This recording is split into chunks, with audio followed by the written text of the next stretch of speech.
Hello everyone.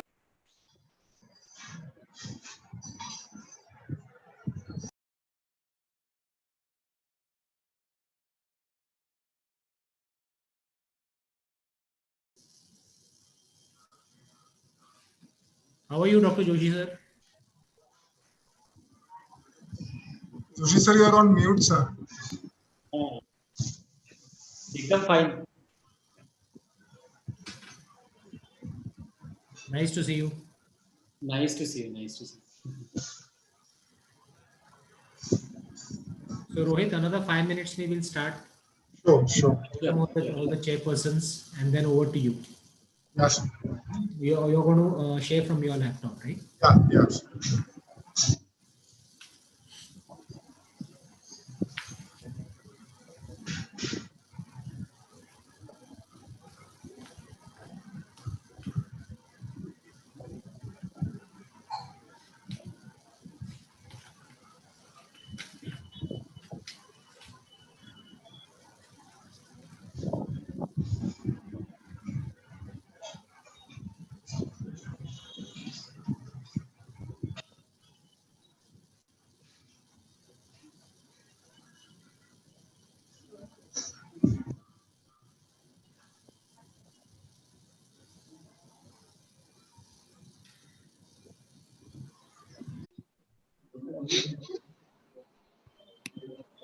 Hi, Ajit. Hi, Hi. good to see everybody. I know, yes.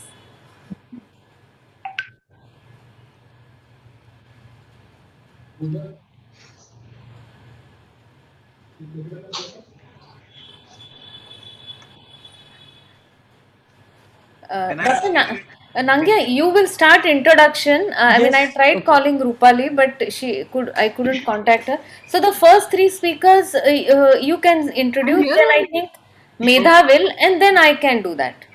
All right. Medha, is that all right? Preeti, can you see my slides? In any case, BOA, MOSVIRCON, she's running the whole show. Yes. Hi, Raja. Hi sir, how are you? Bus surviving.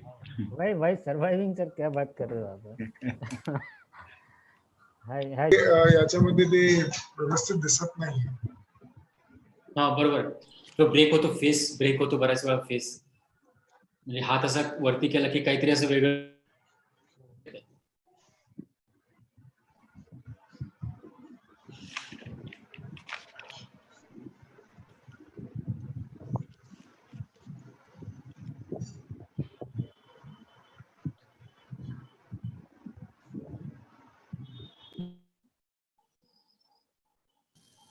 It's just 2 o'clock, 1400. So let's start. Yes. So, I, Dr. Preetham Samant, Scientific Chairman, would welcome everyone to this a milestone in the history of Maharashtra Ophthalmological Society, the MOS Virtual Conference, first 2020. And we today are the opening batsmen. We are starting the conference. This Hall C, the first session is on the award-winning papers and videos of 2020. I would like to invite my co-chair for this session. I would like to invite Dr. Sunaina Malik Madam, Dr. Parikshit Gopte Sir, Dr. Vardhaman, Dr. Rohit, the Secretary of the Scientific Committee. In a milestone event for MOS, the free papers and videos that were submitted for 2020 were presented and judged live on a virtual platform on last Sunday, 1st November. And they were given marks and scores. And this session today will showcase all those free papers and videos which got leading scores and were highly appreciated by the audience. Now, I have just two instructions before I ask Dr. Rohit to take over. Number one, all those who are with me on as the presenters and the chair people, I would like them to switch off their Only BSS for the surgery. Here we present our technique of viscoless phaco. Say a big no to the sticky visco.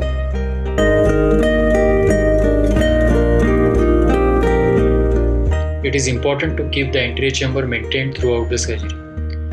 That is why side port entry is crucial. We prefer MVR blade for side port, which is removed quickly to prevent collapse of anterior chamber. We routinely use Rifamblue to stain the anterior capsule. To illustrate how visco behaves during various steps of cataract surgery, we deliberately stained a viscoelastic with Rifamblue.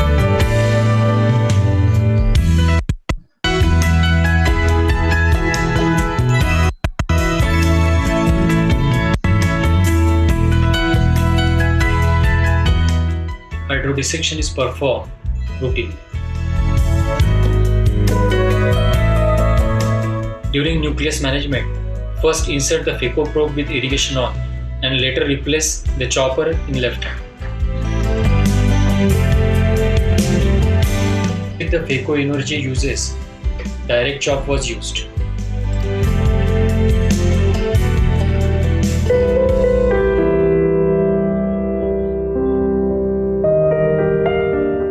Nucleus was divided into fragments and they were emulsified.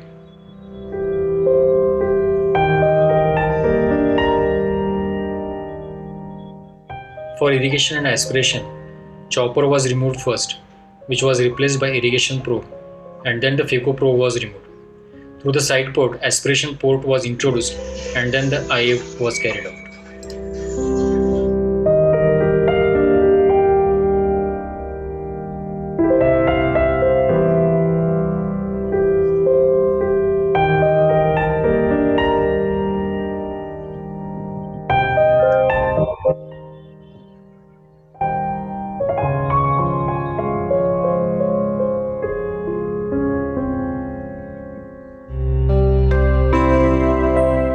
After the completion of cortical removal, PEDs, notched serosanguinous PEDs, or it could be a tall thumb-like PEDs, or classically this double layer sign, separation of the RP from the Bruch's membrane and presence of a hyperreflective tissue between the two layers. So this is also in order to make your paper, your video more statistical, I think you would need to have specular microscopy so that there can be a definite difference seen between cases done with your method and the other method.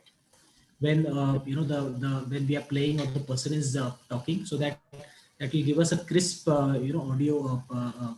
Thank you. Is the screen visible? Yes. Yes.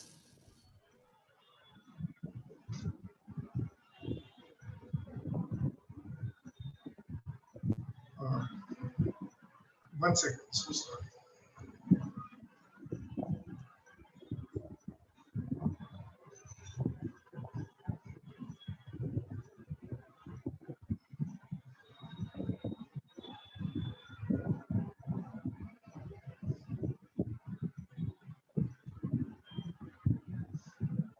Fatima, you are present in the meeting, right? So I will move these slides. You can give the voiceover because your voiceover is not functional. Yes. Yeah. Okay. Is she there? Dr. Fatima is there? Yeah, I can see her. Fatima, can you unmute yourself? Okay, we are not able to connect to Dr. Fatima. We'll move on to the Fatima, you're there? See her. If that is her. F. Yeah. Hi. She's there. Yeah. Good afternoon. Yeah. So you can give the give the voiceover yourself and tell next so that Dr. Rohit can move the. Yes, sir. Okay. Good afternoon, everyone. Myself, Dr. Fatima Noble. Thank you, Typical manage, please do not. Type 1, it's a type 1 or occult CNVM. So here we look at another 50-year-old man who has defective vision. Look at the large subfoveal irregular PED. Here you see the sub-RP reflectivity and the pre-RP reflectivity. Tamponade. So next slide.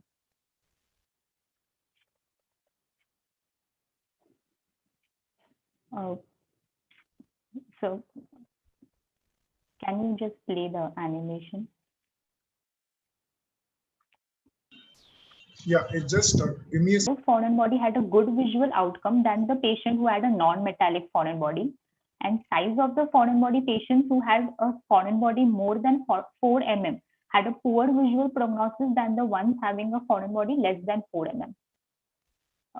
All the cases were associated with 100% endophthalmitis, 53.3% had cataract, and 69.2% had corneal tear.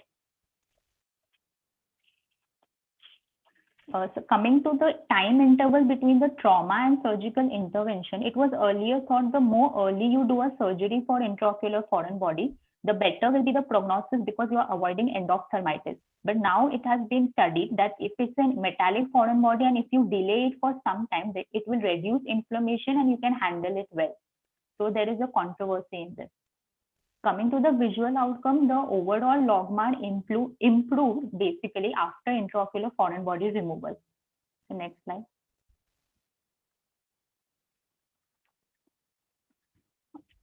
In our study, it was found out that the young male industrial workers were at the greater risk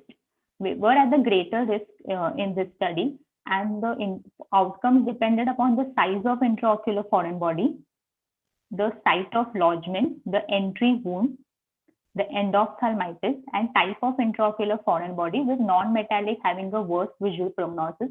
So basically, this study helped in finding out the severity of trauma, determining an appropriate treatment for the patient, and predict the visual prognosis. Thank you. Very nicely elucidating the imaging in ARMD. Can you stop sharing for a while?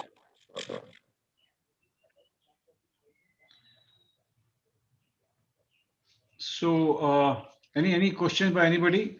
Or you see, this thing was: do you do FA at all nowadays? In ARMD? We actually do light-based voice is breaking up. Yeah. We do light-based angiography in two situations. Either we are suspecting a PCV or I think something is happening to the, I don't know. Everybody can hear clearly? No, it's breaking up. But what he said was dye-based angiography does in PCV or in RAP lesion. That's what he has mentioned. Yeah. But his voice is breaking. Yeah, voice was breaking up. Yeah, I agree. I think by and large, the usage of FA has reduced drastically in management of ARMD. You see, very rarely, if at all, ICG we definitely do. Like today also I had to do one ICG, but that lady, whatever I did today, had multiple polyps. Polyp, although you can suspect on the other imaging modality, but for confirmation specifically. The neural retina concentric on the fovea. Based on OCT, modified gas classification shows stage 1A small central yellow spot, 1B yellow ring with loss of foveal depression, stage 2 showing small full thickness macular hole of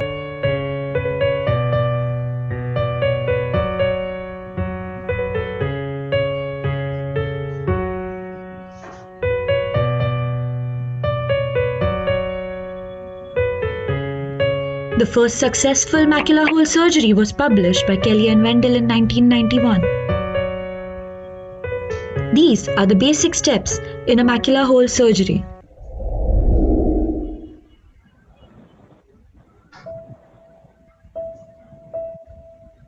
After core vitrectomy, PVD induction is done, which is important to reduce traction on the macular hole. ILM is stained to ensure proper peeling using dyes like brilliant blue, Triffin blue, and indocyanine green.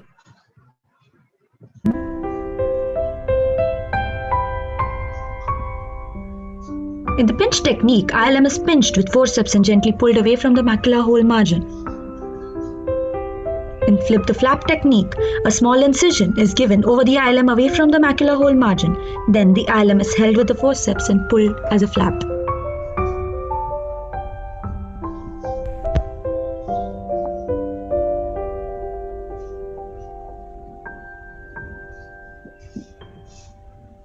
In conventional peeling, the ILM is peeled centrifugally as a tangential vector, regrasping the ILM every few degrees of the peel.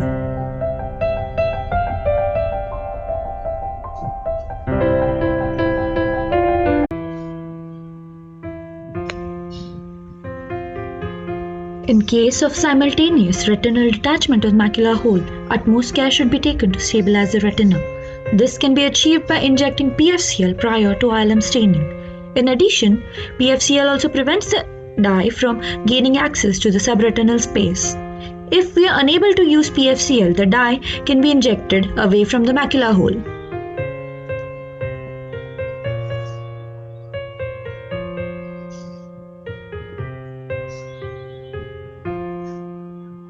This was a wonderful video. Any comments? We have Dr. Santosh Agarwal here with us. I can see him. Santosh sir, any comments on that?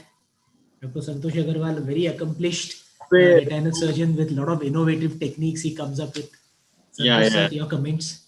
Yeah, it's an excellent video. I actually last few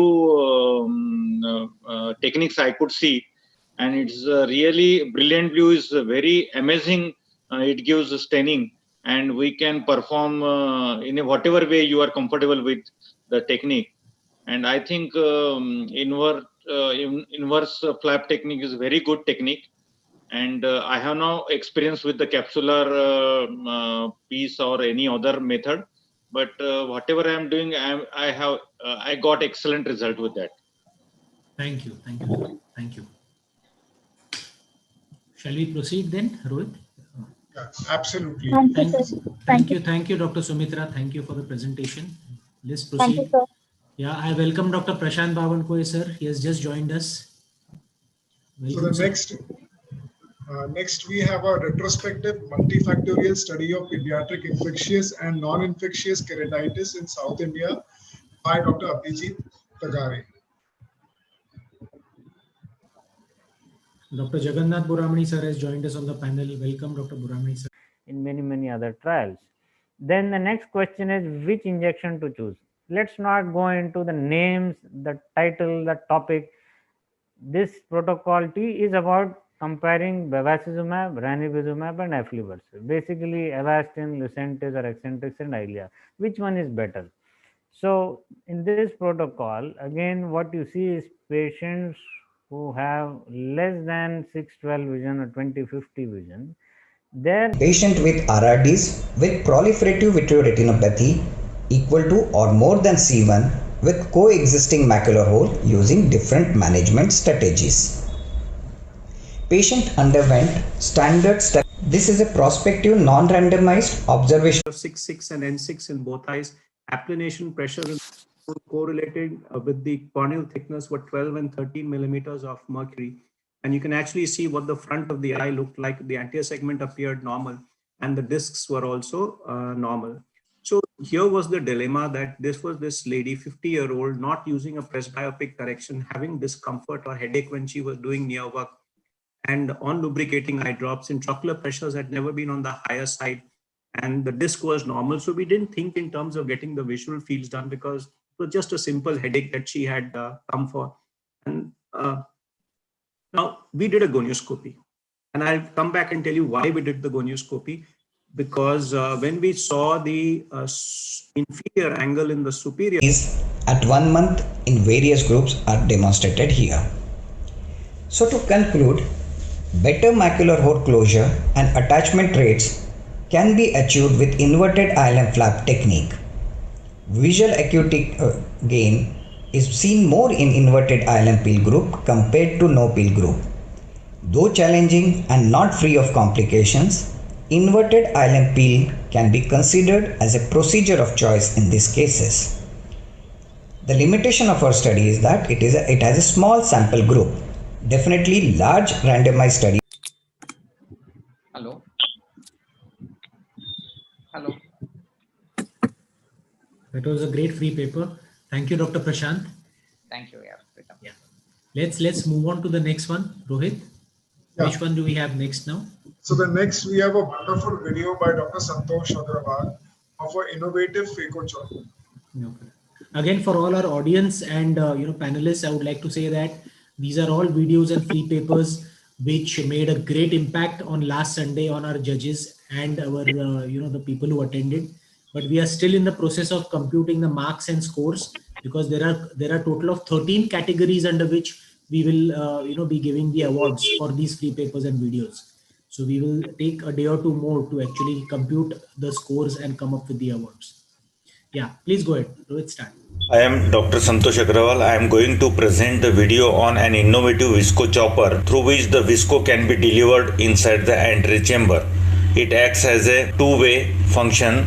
One, it acts as a chopper and also as a visco delivery system. So this is applied to the silicone oil port or the vitrectomy port on the console, and the silicone oil system is used for this purpose. Instead of silicone oil, we use visco, and this is the knob on the foot pedal which is given by the company for activation of this port.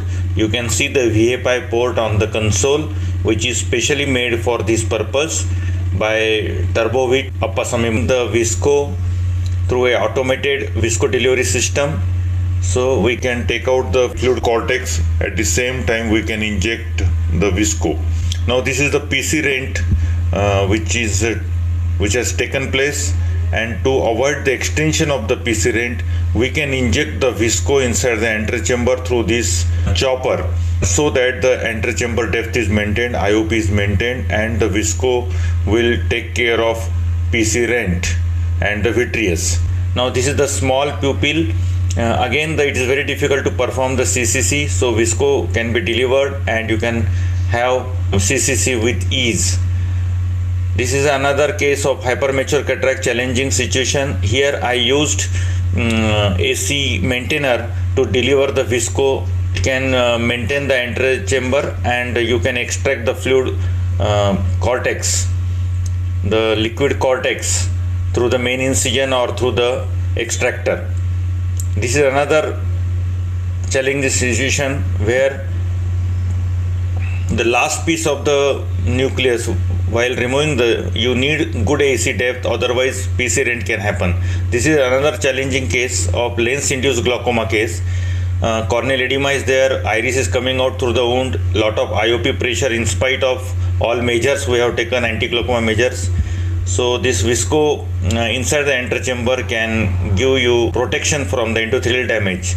This is another scleral fixation IOL case where a lot of manipulation is required. And let's have a couple of questions from the last few slides. I was more fascinated.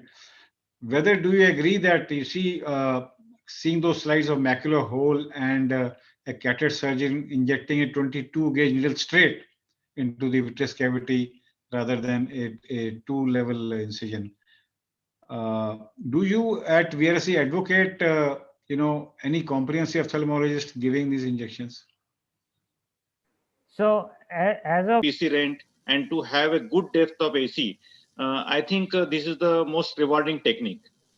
And also many cases, if you get a PC rent, if you take out your phaco probe, you get extension of the PC rent.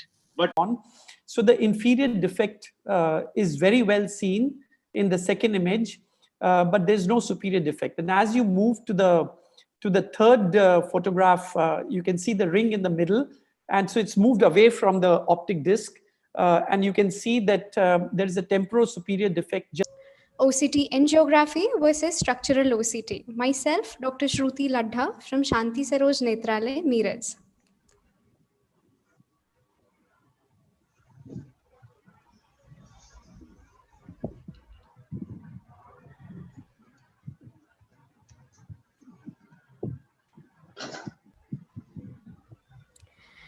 As we all know, OCT angiography is a novel, non-invasive technology that rapidly images the blood vessels in vivo. Studies have shown that OCT angio is the purpose of our study is to determine the ability of structural OCT versus the ability of OCT angiography in documenting the treatment response to anti-VEGF injection in wet AMD patients. We conducted a retrospective study in which 40 eyes were recruited over a period of 10 months. Heidelberg spectralis was used for both OCT angio and structural OCT. 40 treatment naive eyes with active CNVM wet AMD was selected. Baseline OCT angio and structural OCT were done for all these patients. 3 intravitreal anti-VEGF bevacizumab were given monthly. And monthly monitoring of treatment response by OCT angio and structural OCT was done for all these patients. For evaluation of treatment response, structural OCT criteria were reduction in subretinal and intraretinal fluid, reduction in height of PED, reduction in number of hyperreflective spots. The above image is of structural OCT prior to giving anti-VEGF injection, where we can see there is evident intraretinal and subretinal fluid, subretinal hyperreflective material, and the CNV complex. The below image is of 1 month after giving anti-VEGF injection, where there is evident reduction in intraretinal and subretinal fluid, reduction in the subretinal hyperreflective material, thus reduction in CNV activity. OCT angio criteria for treatment response interpretation, example associated hypertensive or diabetic retinopathy, inability to capture a good quality image, example in macular hemorrhage. We found that structural OCT detected signs of treatment response in 36 out of 40 eyes, that is 90% cases. Whereas OCT angio detected signs of treatment response in 37 out of 40 eyes, that is 92.5% cases, which is almost similar. Statistical analysis showed that there is no significant difference in the ability of structural OCT and the ability of OCT angiography in documenting the treatment response to anti-VEGF therapy. So coming to discussion, here we can see in recent year, few studies published in some established journals have emphasized that OCT angio is a very important tool for monitoring the treatment response.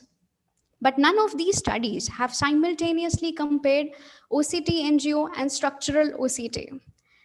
In our study, with comparatively larger sample size, we found that there is no significant difference in OCT angio and structural OCT in documenting the treatment response to anti-VEGF therapy.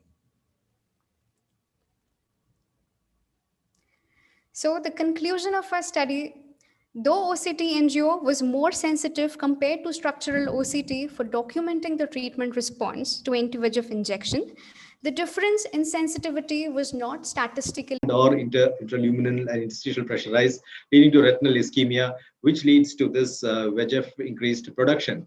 Now, this upregulated VEGF production leads to retinal ischemia, causing capillary leakage, leading to macular edema on one hand, or a neovascularization either in the anterior or posterior segment or combined, and ultimately leading on the most morbid neovascular glaucoma. So CRVO, as we know, they're a major sight-threatening complication, and ranges in prevalence from 0.04 to 0.5%. Can be ischemic or non-ischemic. Non-ischemic, where the site of occlusion is distal to the lamina cribrosa or the adjacent retrolaminar region. In ischemic CRVOs, more often the site of occlusion is in the region of the lamina cribrosa or immediately posterior. Coming on to evidence for management, the prime mover for anti-VEGF therapy, prime evidence came from ranibizumab trials. And BRVO and CRVO, they had parallel trials called Bravo for BRVO and Cruise for CRVO, which were initial 6 months of monthly anti-VEGF versus sham, and then they went on to PRF for the next 6 months. These patients were then continued. That was a good thing they did. They continued to follow them up to the horizon to see if there was a longer term effect of horizon, and then they continued them further for 4 years. Of a special instrument, slicer, we hold the nucleus and slice it into small pieces and subsequently emulsify. The instruments on the right hand side is a regular chopper, and this is a slicer like a sickle, horizontally oriented. Soft cataracts pose a special problem as it is difficult to form fragments to the phaco tip, thus preventing chasing of the nuclear fragments, keeping the probe all the time in the center. This horizontal slicing protects the endothelium and the posterior capsule, as you can see here. Next, we present a posterior polar type cataract. Here, it is again difficult to chop the fragile nucleus. After the CCC, we do a gentle hydrodelineation as seen here by the golden ring. As you cannot rotate the nucleus, the central portion is first tackled, and then gradually we move towards the mid-peripheral nuclear portion, finally the epinuclear part, and then once the whole nucleus and the central hard core is sliced and emulsified. Here you see the second half of the nucleus being sliced and emulsified piece by piece. Notice how the slicer holds back the piece in the bag, protecting the posterior capsule all the time. We need not change the parameters for the last piece. Similar robust designs were there. Aflibercept 2 milligrams 4 weekly versus sham. Then you go down the line. I won't delve into it. What was very interesting and what was very creditable in this group of studies was that these were at that time the only phase 3 anti-angiogenic trials to include non-perfused patients.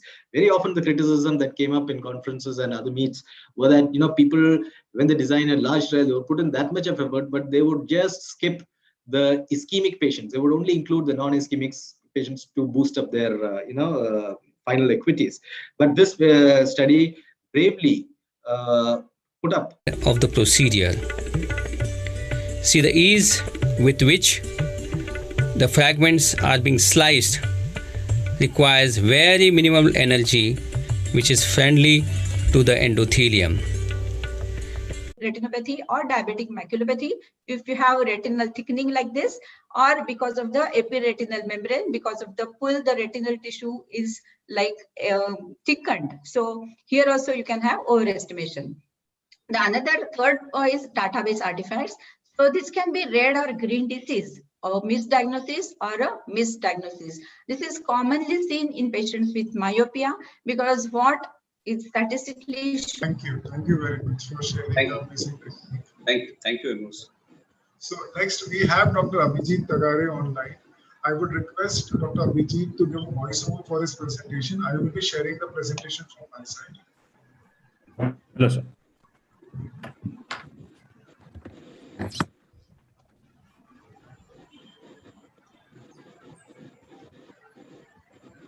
Is the presentation seen, sir? Yes, we can see it, Rohit. Yeah, please. We can see it. Yeah. Hello, Dr. Abhijit. Yeah, hello, sir.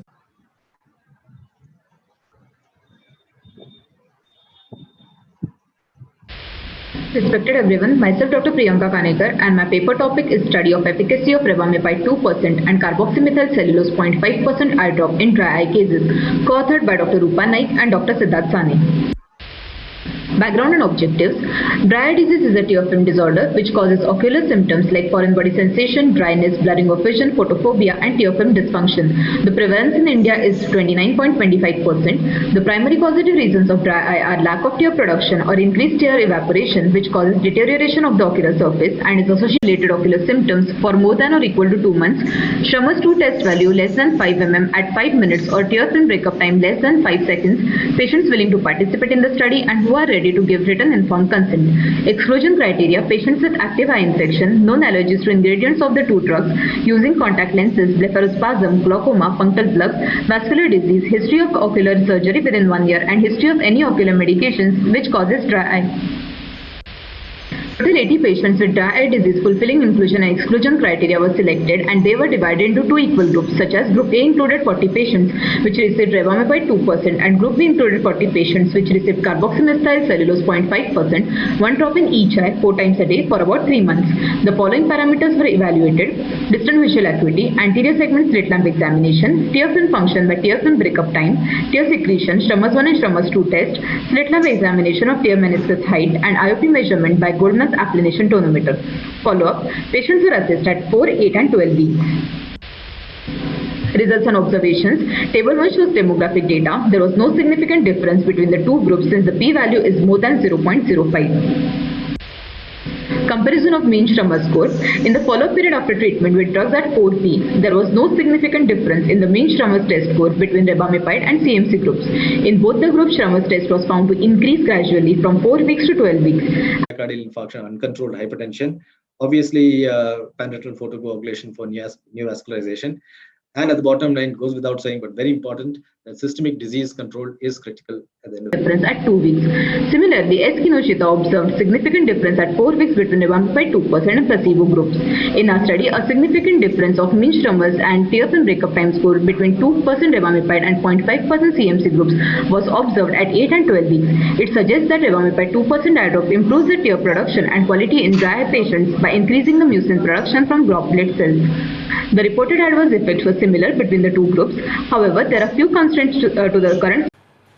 So next speaker, I think I'm going to introduce Dr. Ajit Hazare, and he's a leading glaucoma specialist from Aurangabad.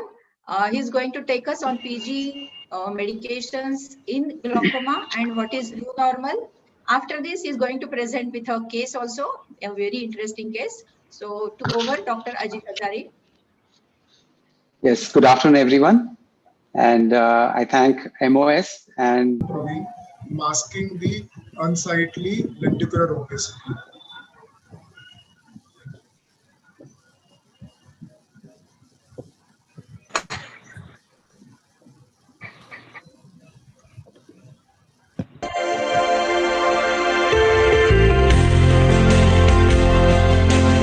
This 26-year-old male presented to us for the cosmetic improvement with a complicated mature cataract in a blind eye.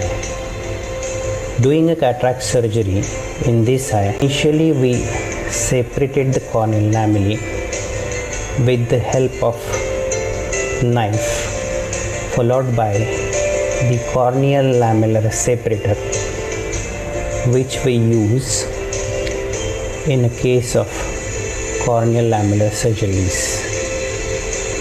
A blunt dissection in a slow manner is needed here as the patient was not having a very adequate intraocular pressure. A circular corneal pocket made all over the unsightly lenticular opacity.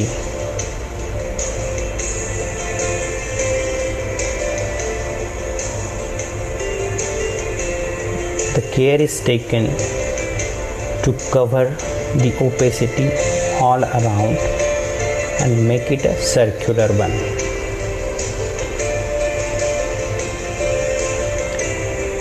The candle soot is collected with the help of 2 burning candles and the steel pot. This is a very easy method and you get ample of soot. The soot is then collected with the help of a tissue paper and is then used for the intrastromal lenticular opacity.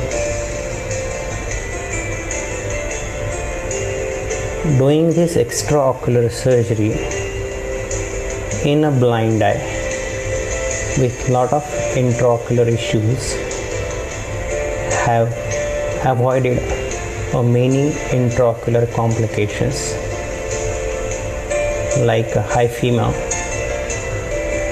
risk of having a white reflex after surgery. The corneal pocket or the corneal flap is then closed with a 10-0 interrupted suture so that the soot remains in the corneal pocket and doesn't fade with the time. This is a very simple surgery and it helped tremendously to improve the appearance of a young patient. After closing the corneal lip with the help of 10-0 suture, the excess of soot then is washed. With corneal tattooing. Sir, you can unmute yourself. Yeah. Can you hear me now? Yes, I can. Yeah. I couldn't understand your question. Please repeat. Yeah. So how do you compare this technique with corneal tattooing? Actually, this is one of the type of intrastromal corneal tattooing, and the another form would be doing a multiple stromal puncture and using the India ink sort of thing, right? Right. But doing the multiple stromal puncture in the center would not have given me the circular shape, the first thing, and it might not be a very uniform pigmentation there, right? And the chance of fading with the time is more with the intrastromal the multiple stromal puncture technique than the intrastromal soot technique. Really appreciate your innovative and cost-effective way of helping the patient. Yeah, in some eyes, when the intraocular pressure is not adequate, there may be some problem while doing the pocket, and so when that situation, you can try doing a multiple stromal puncture with the India ink technique. Yeah. Thank you for your inputs. So next, we are going to have Dr. Tagare, who will present his work on infectious keratitis. Wonderful, wonderful presentation, Dr. Praveen. Thank you. Thank you, Pritam. And Rohit, how many now do we have left remaining? We just have a couple of free papers. We are on time, sir. Okay, great, super.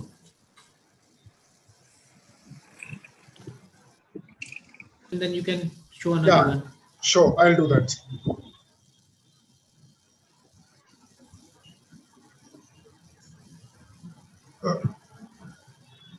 We have Dr. Anjali Singh. Yeah, she's here. I can see her on the board. Yeah. Descriptive analysis of allergic etiology of keratoconus. Just give me a second. Yeah.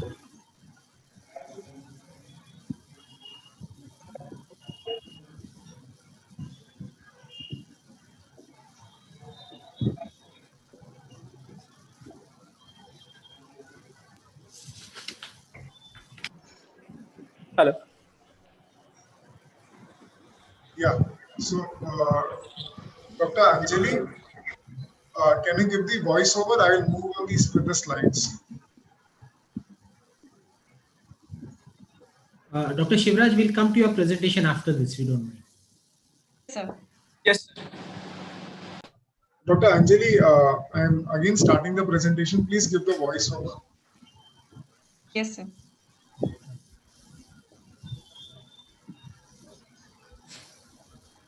Please start, Dr. Anjali.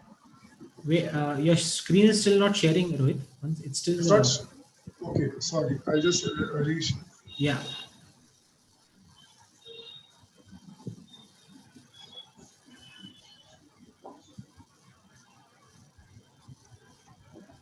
Is it seen now? No. Able and what they can do. So we went through the literature and we saw, here I'm quoting two articles from Dr. Damien Gatinel, in which he mentioned that keratoconus is not a genetic disorder, but it is mainly a disorder due to vigorous rubbing of eye, which leads to release of inflammatory markers, and that ultimately disturbs corneal stroma and causes thinning and ultimately keratoconus. Next. So now it's a well-established fact that keratoconus is related with allergic conjunctivitis. So why we conducted this study? So our purpose was to find out which factor of allergic conjunctivitis is related more with the keratoconus. Next. So we wanted to study the correlation between severity of allergic conjunctivitis. So it was a cross-sectional study. The inclusion criteria was signs and symptoms suggestive of allergic eye disease and age group of 4 to 30 years. And exclusion criteria was any other type of conjunctivitis with age less than 4 or more than 30. So how we conducted this study, we examined total 200 eyes.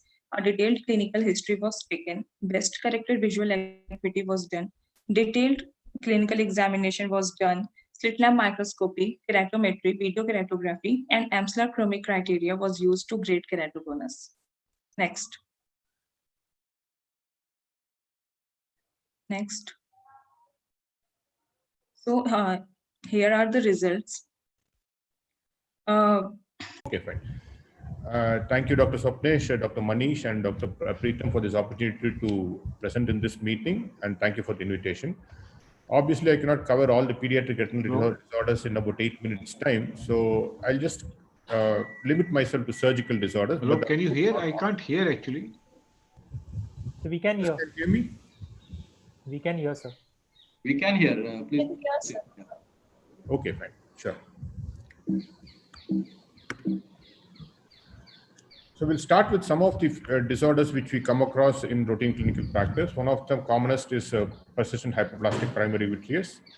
PHPV is usually unilateral and the eye can be visibly small, or it can be very subtle that we need to do a biometry to see if the eye is small. How they present is they present with a posterior. Yes, sir. Hello? Yeah, okay. Let's start.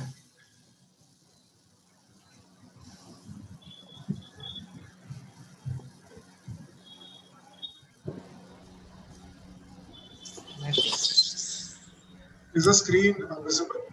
Yes. Dr. Shivraj, please start. Good evening, everyone. So today I'll be talking about my study about infectious posteriorly. So we'll be creating a retinectomy at the site of the anterior perforation, and so this is the scar tissue at the site of anterior perforation.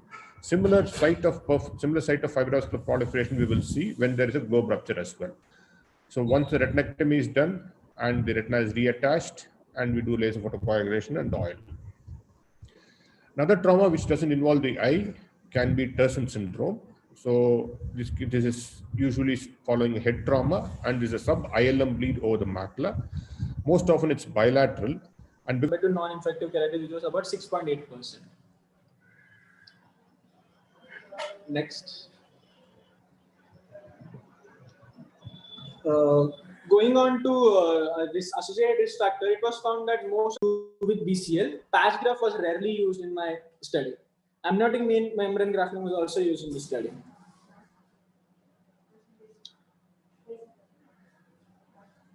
Anatomical outcome, it was found that about 47.8% of patients healed with corneal scar is of huge significance as it led to sensory amblyopia, as this scar was in about the critical period.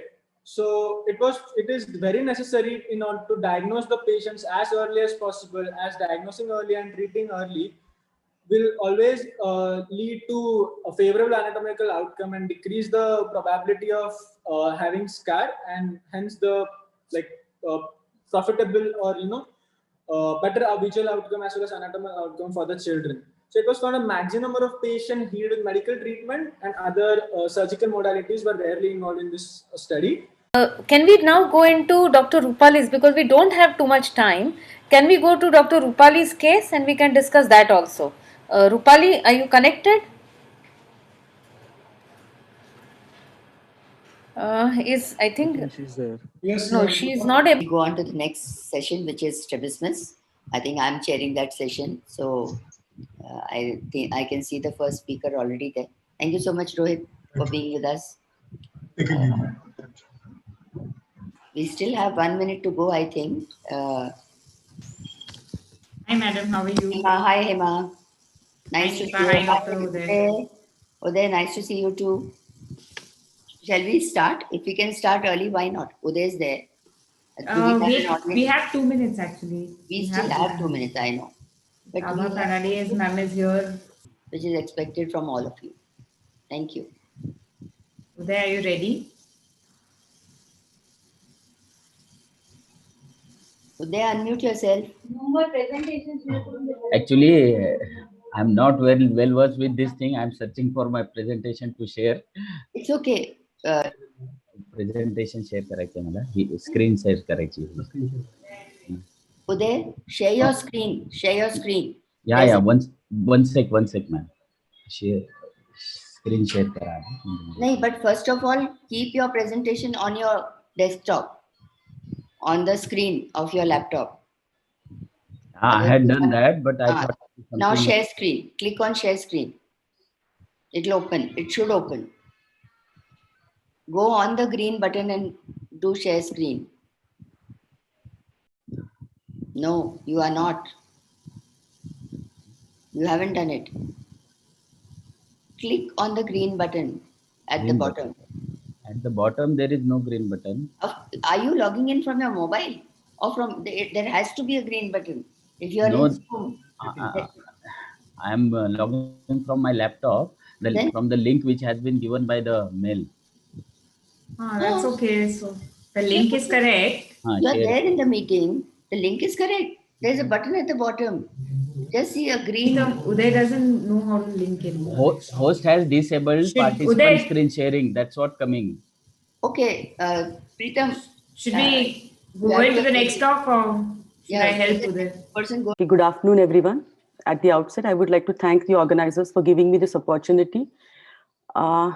Today, my topic is refraction in the child, which can be quite challenging as children do not cooperate, their attention span is less, and strong accommodation accommodation plays a role. Accuracy is very important because many a times we have to give objective correction. So today I aim to solve the few questions like who should undergo refraction, when should the refraction be done, how should it be done, which is the right cycloplegic agent to be used, how much is the refractive error, how do we calculate that, and then how do we decide does this child need these glasses. An elderly male who's been followed up by us from the year 2002. And if you see the fundus picture, is typical of chronic central serous retinopathy with widespread pigment epithelial disturbances and something in the papillomacular bundle of the left eye. This was his fundus fluorescein angiogram. You see the speckled fluorescence in the right eye. You see the leaky choroid here. You see the leaky choroidal vessels around the posterior pole. And you see the structural OCT showing very dilated large choroidal vessels or pachyvessels. In children more than 5 years of age, with or without any strabismus, especially esotropia, you can use either atropine 1% eye ointment, cyclopentolate eye drops, or home atropine eye drops. But atropine can be quite cumbersome in children because it can, especially in the school-going age group. So a common regimen which can be used in older children is cyclopentolate 1% or home atropine 2%, 1 drop 15 minutes apart, followed by a drop of commercially available combination of tropicamide and phenylephrine. An ICG angiogram.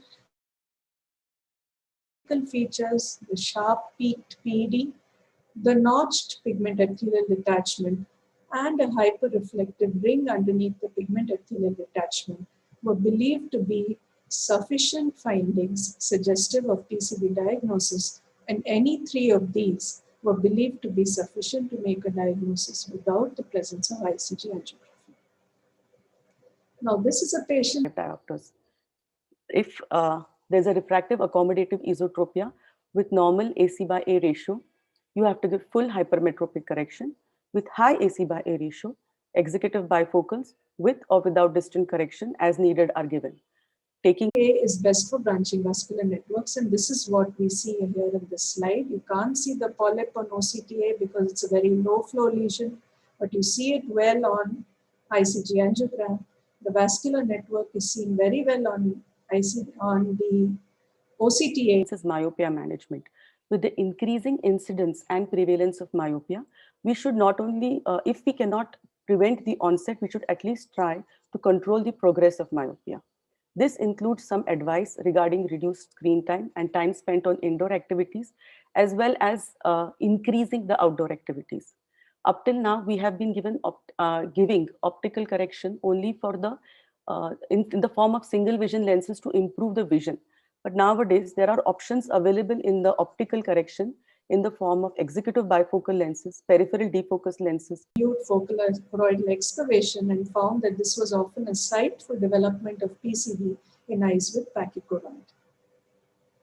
This is a patient being followed from the year 2019. He had a large scar at the macula in the right eye and what looked like an occult choroidal neovascular membrane in the left eye.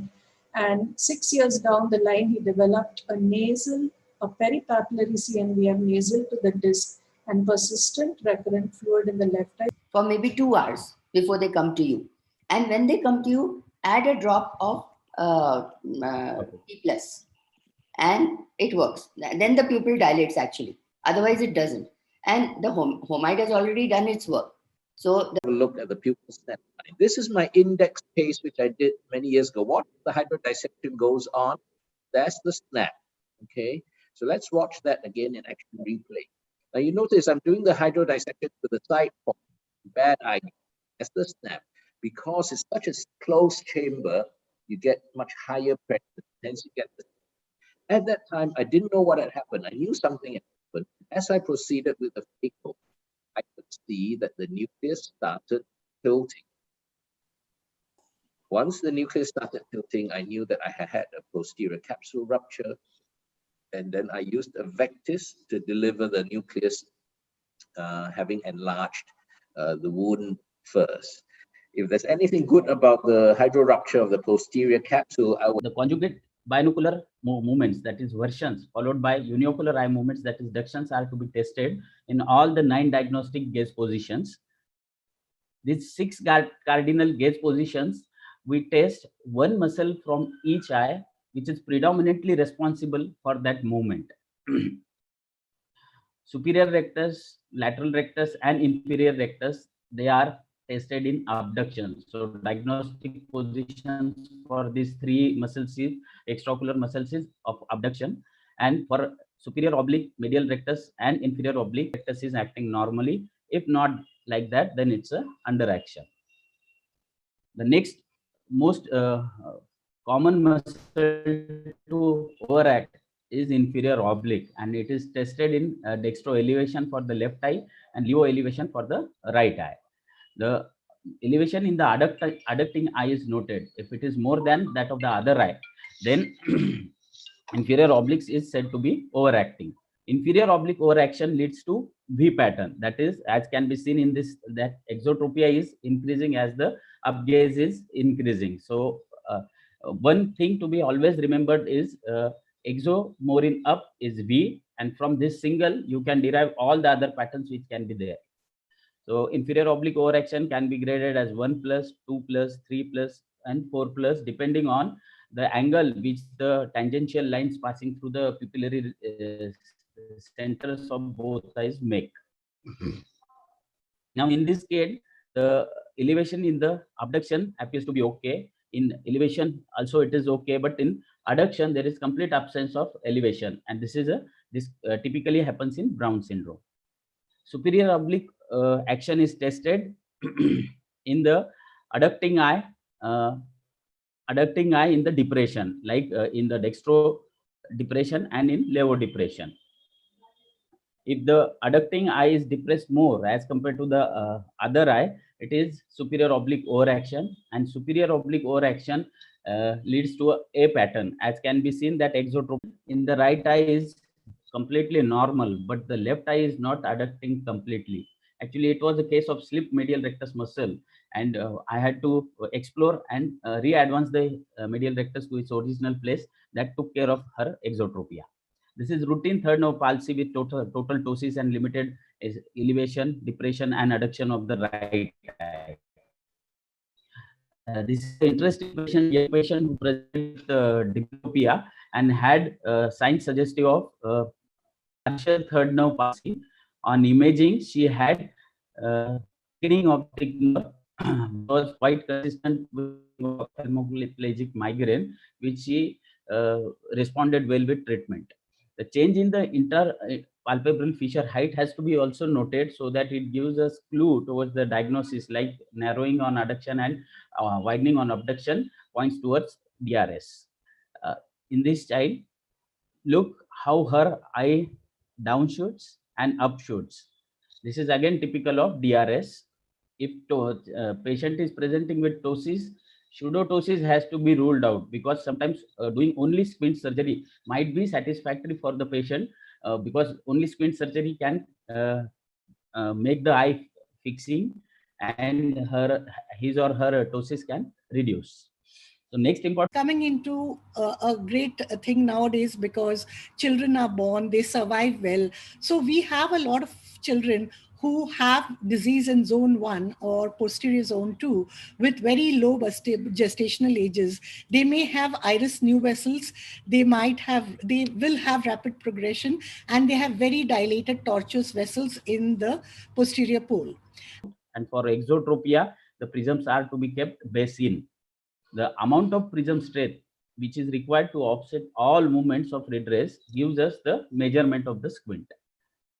Points to remember here are measurement should be done for near, distant, and all diagnostic positions. We have to neutralize horizontal first and then vertical. Cyclovertical, we have to do 3-step test, but the fallacy with this is that it is suitable and accurate only in recent onset palsies. So these are the 3 questions we need to address.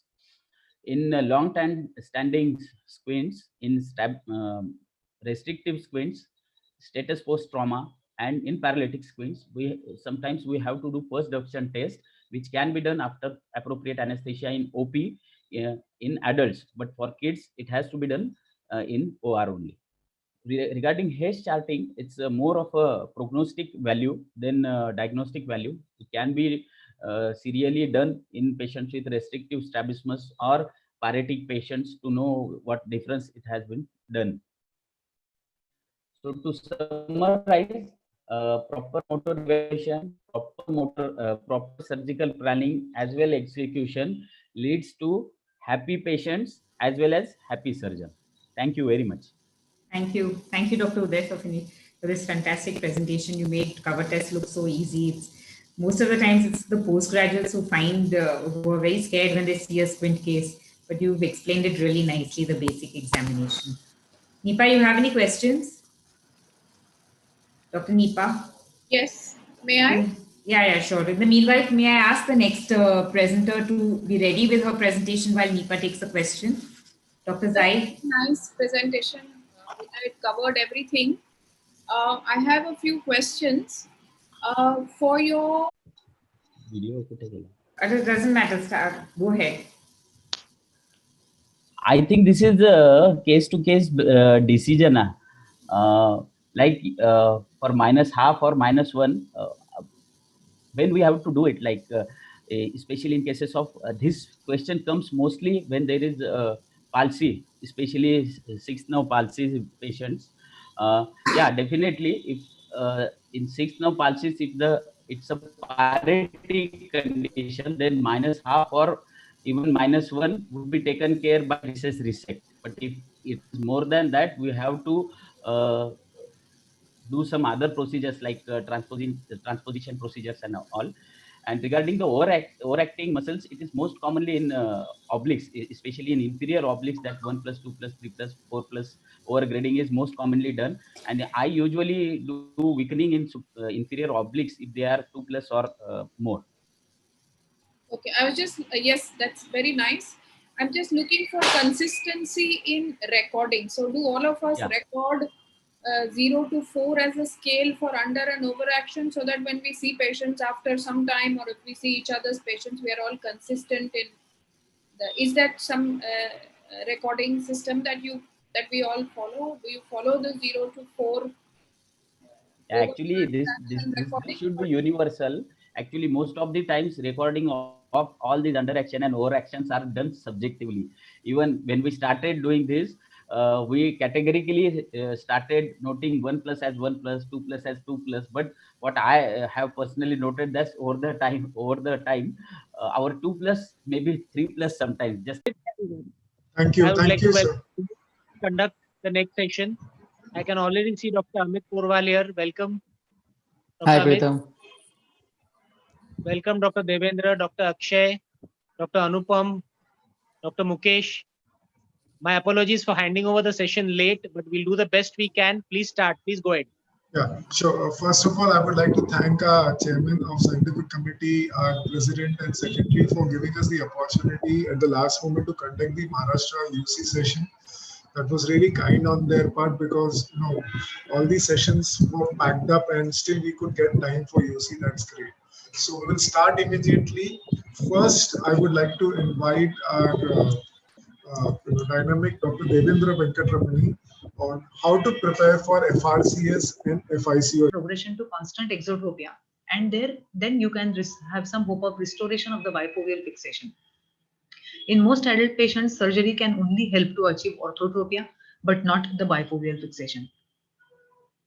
The Newcastle control score is a useful measure of clinical severity, and there are some enthusiastic parents, and if you can involve them in assessing how many times the child is squinting in a day, and coupled with whatever you are seeing in your clinic, definitely helps in assessing the improvement or deterioration, and is a useful tool for management of patients of intermittent exotropia.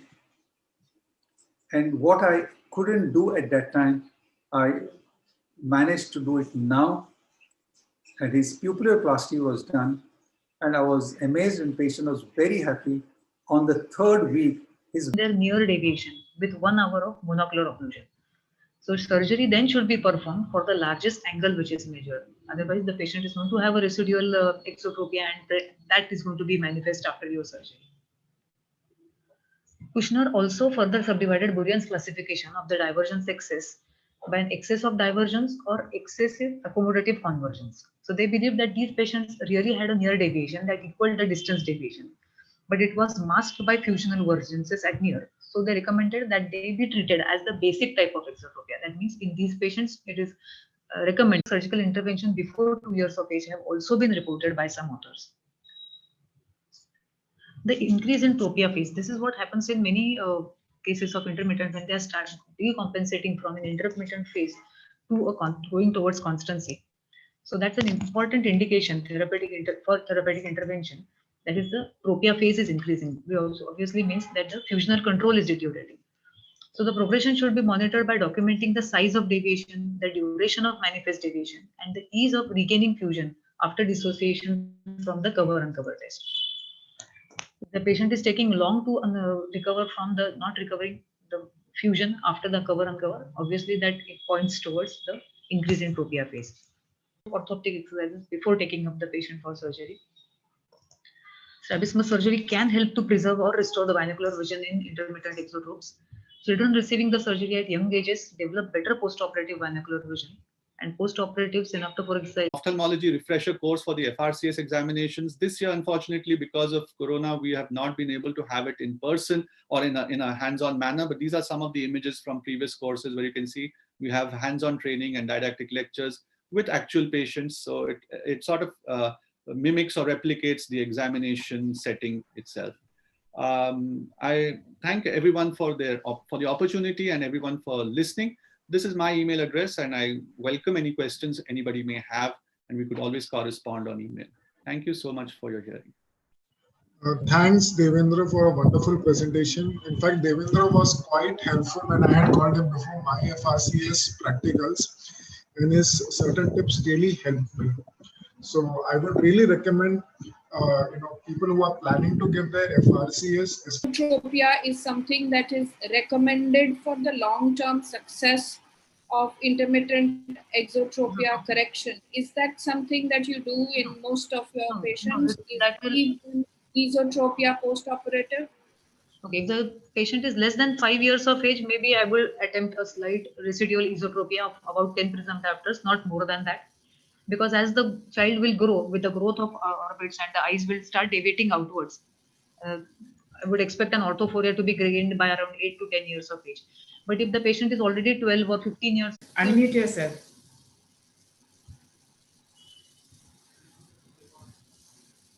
Unmute yourself.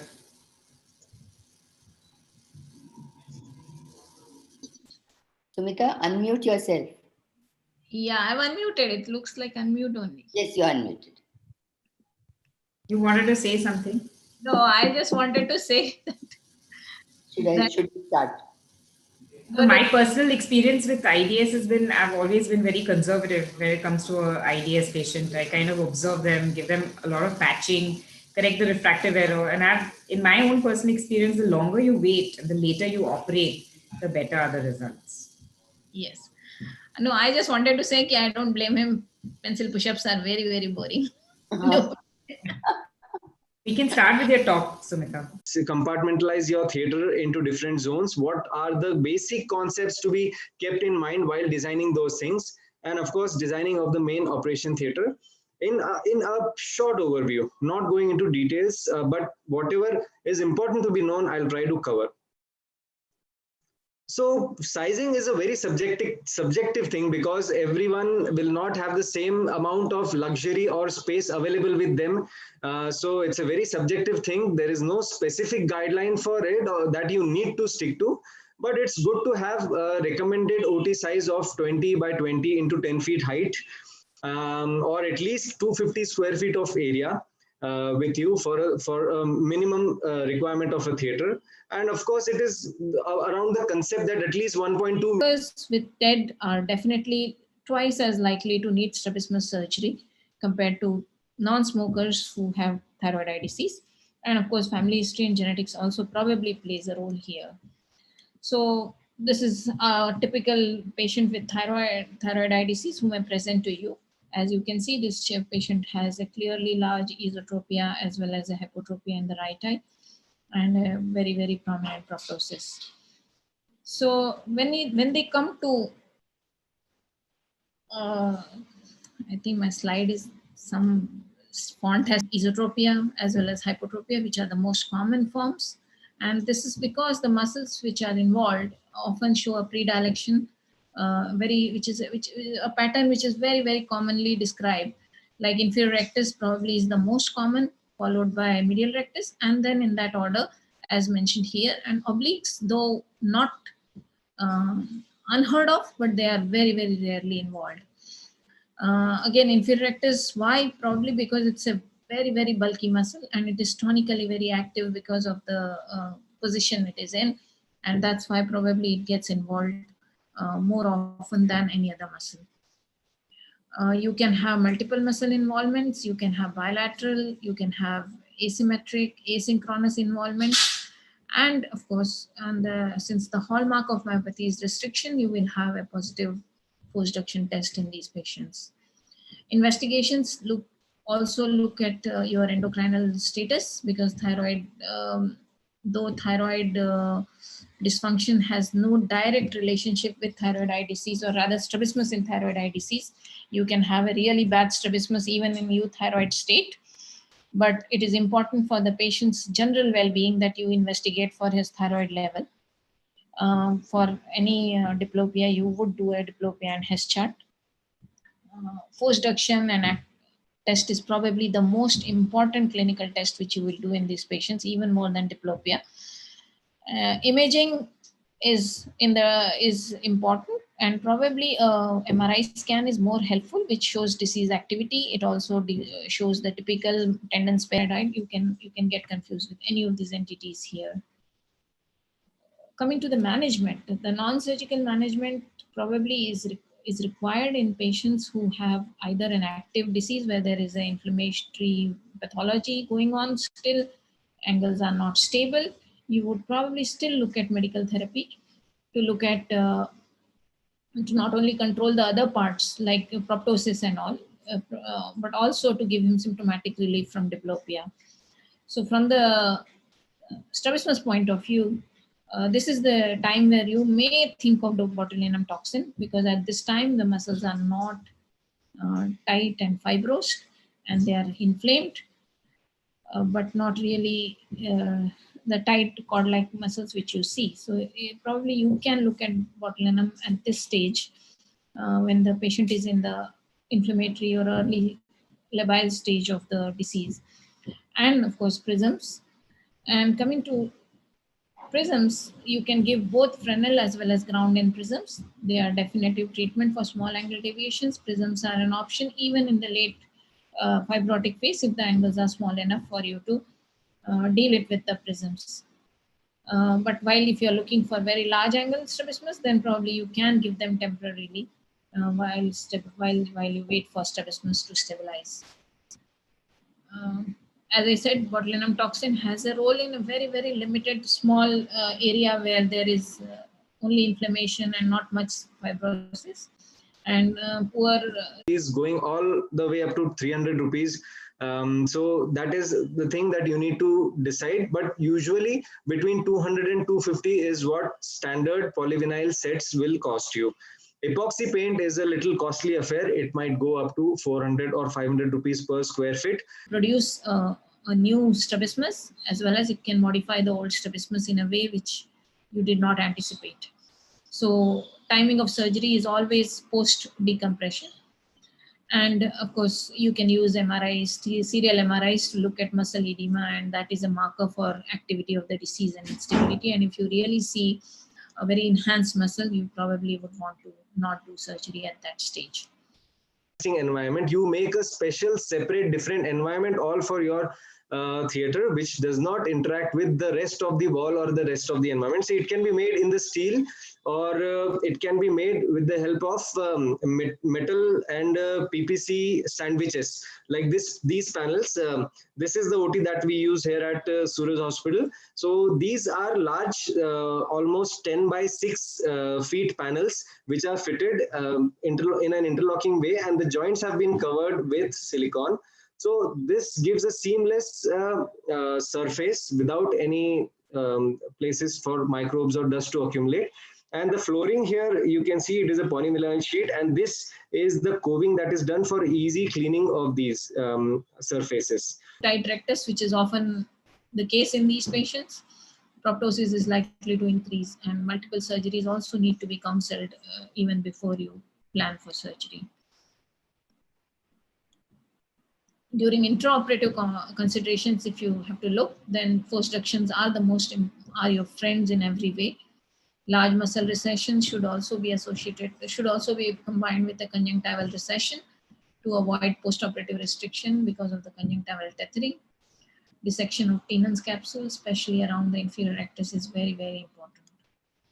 Air from these areas, and it will throw right on your operating field.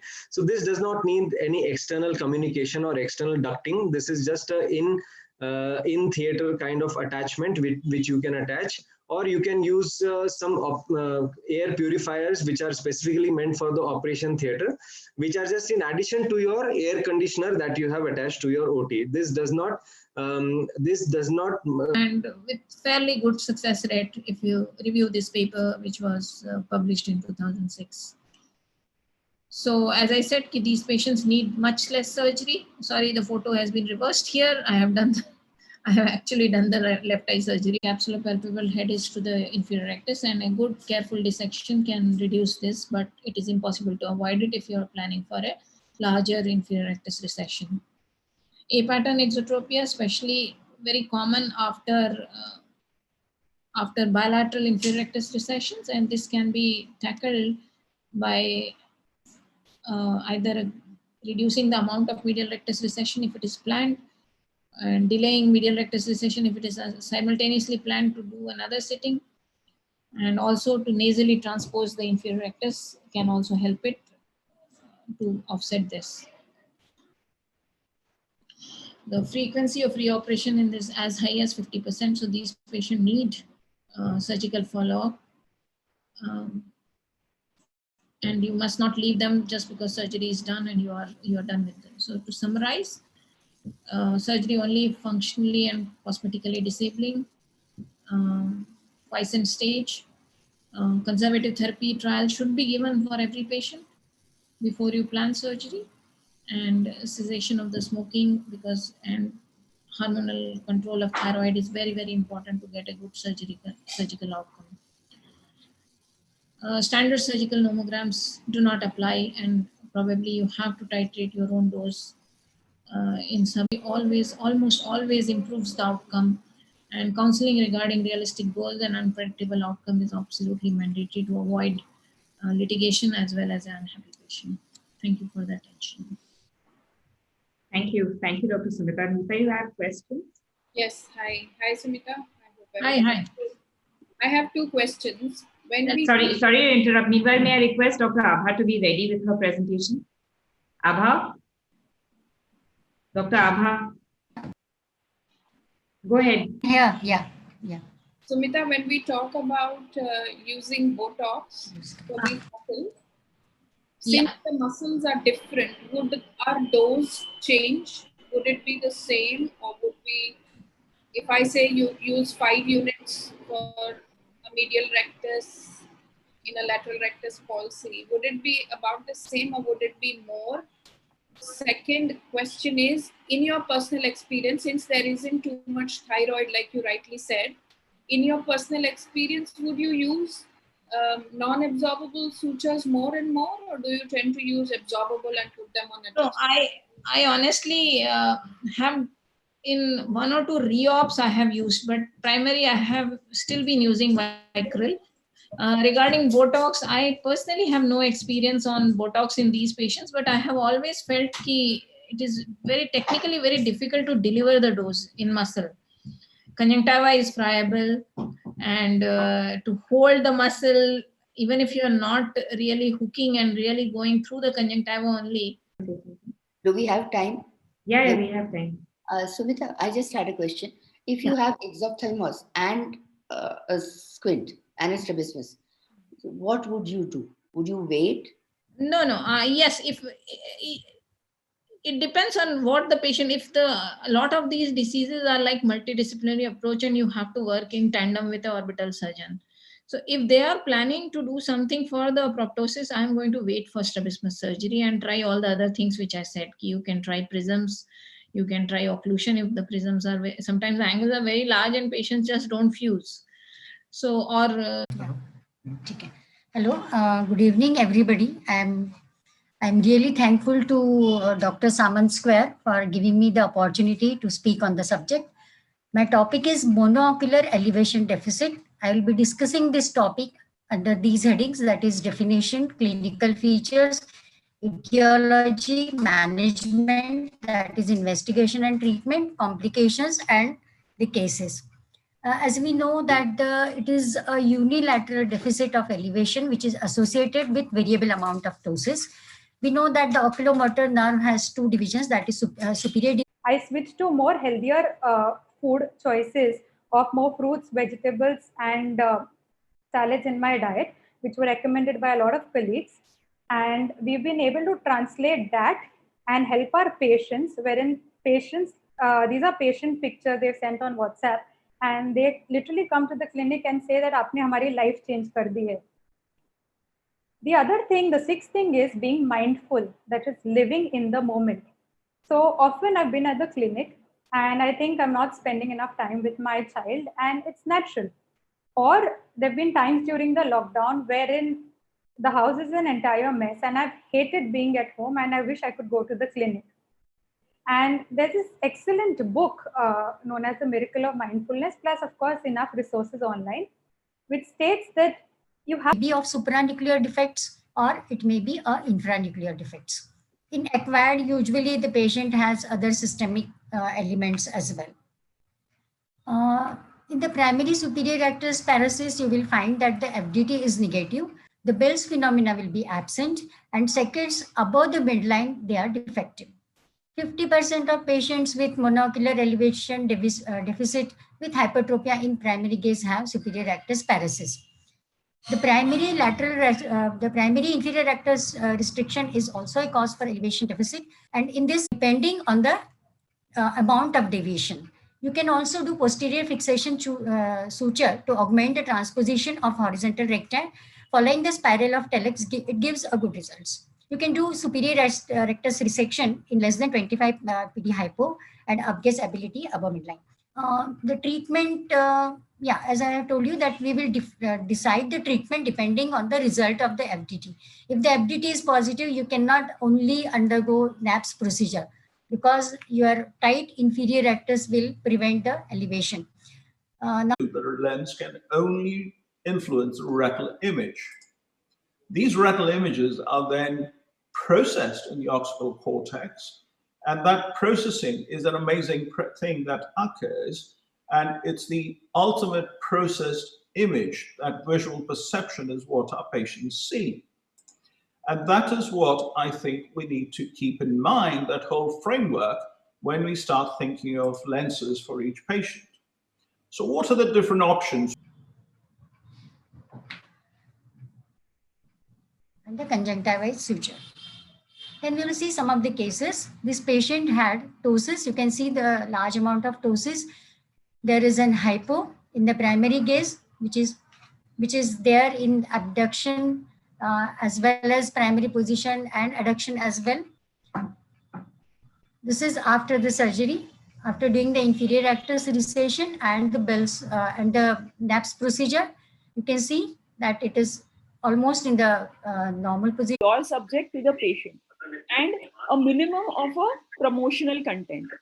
So original content means the original patients which you are seeing, you could post those which would educate other patients. To the vertical muscles, and in the left hand we did Y split, and the elevation has definitely improved. It was because this elevation has also improved, so there was not much of the upshoot seen post-op. This pre-op. Every time, and we ended up doing the right eye with a Technis eye-hands lens to try and boost his distance vision even further than 6.6. And this is 4 weeks after the second surgery, 6.5, 6.6, right and left eye. This is the eye-hands eye, and near-photopic 6.12 with the synergy eye 6.6, and near mesopic. And binocularly, he's just amazed. Everything is, he was spectacle free to begin with. He's very pleased. He notices significant. You can see the elevation has definitely improved. There can be complications like undercorrections, overcorrections. There may be changes in the lower lid. In tight inferior rectus, it's very risky. So you be careful.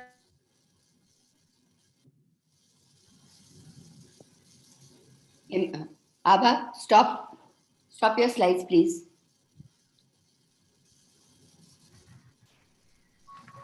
Abha, you have to summarize. You've overshot your time. Hello, madam. Yeah.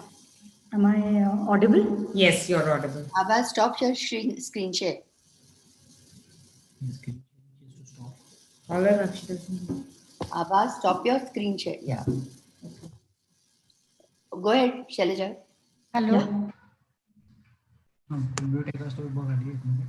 Yeah, thank you, Dr. Himalini and Professor Malik and Maharashtra Ophthalmic Society for giving me this opportunity. If I'm not clear, just let me know. My voice is not quite in the best of shape. So I am here to discuss about DVD. I call it a mystery phenomenon because till now it's not very quite reached a place where we can satisfy all the patients or the lenses, because nobody can beat nature or compete with nature, and we have yet to reach perfection. Thank you so much, sir. Thank you for giving your time. I now invite Dr. Ramamurthy, sir, for his presentation. He will be talking to us on dealing with an unhappy premium patient. Dr. Ramamurthy, sir, is very well known. He has been the scientific chairman of the All India Society. Apparently fixing eye. The eye which was in the manifest DVD will come down, but there will be no hypertropic movement of the covered eye. In fact, when you move the DVD, in fact, under the cover, this eye can go up again in DVD because DVD is usually bilateral. And when you shift the cover to the other eye, then this will come down, and again there will be no movement of the covered eye, or again it can go up. So both eyes under the cover will go up. So this is a disconjugate movement between the two eyes. Often along with the vertical movement, there is also torsional movement and also a movement from outside. Especially the older generation relies on evidence-based medicine. So it took a lot of hand-holding to help writing the manuscript. Eventually, of course, it did get published. And since then, she's... One eye, the image would be up and the other eye would be down because of the relative hyper and hyperposition. In DVD, whichever eye you place the red glass, the image will always be up or down because the eye is always up under the cover. You measure it using the prism undercover test if you want to have accurate measurements. Now here it is essentially like a cover test, but you have to ignore the movement of the other eye. You have to just look at the movement. 1, 5 to 10 is grade 2. 10 to 15 or more than 15 is grade 3 and grade 4. And even the control of the DVD can be graded like good, fair, or a manifest DVD. Now, coming to the management of DVD, first and foremost, try to give the patient the maximum best possible vision, because good vision is in itself a good stimulus to control the DVD and make it less manifest. So treat the cause of the poor vision, give refractive correction, treat amblyopia if it is there. But it will not improve with time, but it may just come under the control.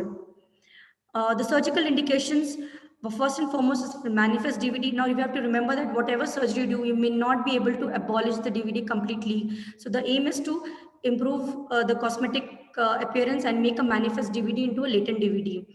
DVD can occasionally lead to head tilts or turns, so that can be treated and could be an indication for surgery. And very large DVDs can actually give ocular discomfort when they get manifested. And in small children, it is a independent risk for developing amblyopia. So approach to surgical management, it depends upon the grade of DVD, how much is the DVD, and also the incompetence of DVD. Incompetence means how much it is differing from weakening procedure to address the A pattern associated with it. But remember that the DVD will increase if you do a superior oblique weakening procedure. So you have to combine it with a superrectus recession, again, large superrectus recessions. So just a couple of cases. So this is a commented DVD. Similar in side gazes and almost symmetric DVD in both the eyes. So this patient underwent a bilateral LR recession for the XT and bilateral SR recession 8 millimeters for the DVD, and obtained a good result. We have published our results of bilateral symmetric and asymmetric superrectus recessions for DVD of 27 patients. This is in Asia Pacific Journal, and we did 5 to 10 millimeter SR recession. The concern with SR recession is, large SR recession, is that they may develop lid retraction, upper lid retraction, lid fissure changes, and also a V pattern in upcase, which can be avoided. But in our series till 10 millimeters, we did not have these complications, and success was seen in 63%, which was no manifest DVD. So when in cases with DVD, where the DVD is more in adduction, like this with infraoblique overaction, bilateral MR recessions with IOT were done, and quite good results were there. And this is a patient where PTSO was done along with the superrectus recession. And so case series have been published from our center as well. So some of the surgical pearls which I want to highlight is that whenever you do a unilateral DVD, a unilateral surgery, you have to be sure that the other eye will not take up, that the DVD eye where you're doing the operation will not take up fixation. Unilateral. This is, as I was mentioning, this is just a piggyback trifocus. Nowadays, we come across patients who have had a monofocal in the first eye, want to have a secondary, want to have a multifocal in the second eye. And just in case you have done that, most often the patients are quite happy with the outcome. And if you want to introduce multifocality in the second eye, We have Indian, both foreign as well as Indian piggyback lenses which are available. And this is one such trial. I'm not going to take any questions except one that, like you said, I think a very important take-home pearl was that if you get, beware of asymmetric DVDs. Because very often when you counsel the patient for one surgery, the other eye starts going on. Nipa, you want to make one last comment on what on Shailaja's presentation before we wind up? Very well said. In a 2-sentence nutshell, do you have any sense of what sensory changes happen after you correct your DVD? I mean, one indication you said clearly was cosmetic, but do you have the host? Are you able to hear me, Prakash? Yes, sir. Yes, sir. Yes, sir. Are you able to hear me? Hello, Mr. Akhilesh Kulkarni, are you here? Akhilesh, yeah. Viral, yeah, we can start. Deshpande sir is the host now. Deshpande sir is the co-host. We can start now, sir. No, but my video is not starting. Then it's from your side only. Host Malik Madam. Sir, left-hand side is organized by Maharashtra Ophthalmological Society in this COVID era. And I think it is a virtual conference. All of us are not able to meet physically, but on this virtual platform, we are able to meet. And this is the need of the hour. That is a medical symposium. It has been very well designed by our chairman, Dr. A.A. Deshpande sir. And I request Dr. Deshpande sir start with this topic. And that topic is very much apt. Recently, CPA, that is Consumer Protection Act, it was amended. A little bit different changes were done. All of them were not in favor of medical fraternity. So, biting teeth, COVID Act 2019. Dr. A.A. Deshpande sir, please. Welcome to all.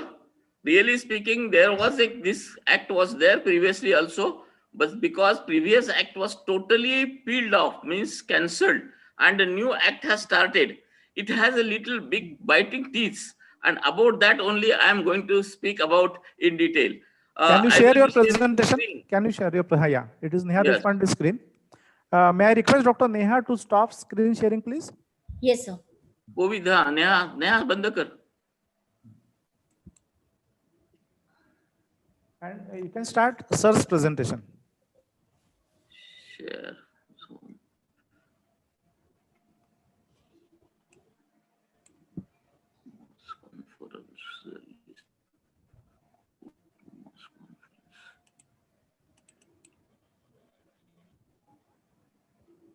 Yes, able to see? Yes, sir. Yes. Yes, sir. Less, but give them adequate time, and most often the initial problems that the patients have tend to disappear.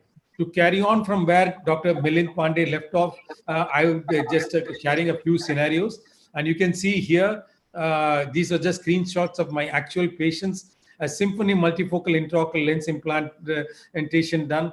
Excellent distance visual acuity, uncorrected. But as far as near vision is concerned, the patient required a +1 diopter. So essentially, the patient was quite unhappy with the outcome. So what we did in this case was the fellow eye received a +4 diopter Technis multifocal intraocular lens. I believe the second eye operation is an excellent tool that's available to us for titrating the kind of titrating the outcome for these bilateral implantation eyes. As another scenario where again a LRCS with Symphony intraocular lens was implanted, you can see again a slightly deficient near vision where the patient required a 0.5 vision, though the distance uncorrected visual acuity was extremely good.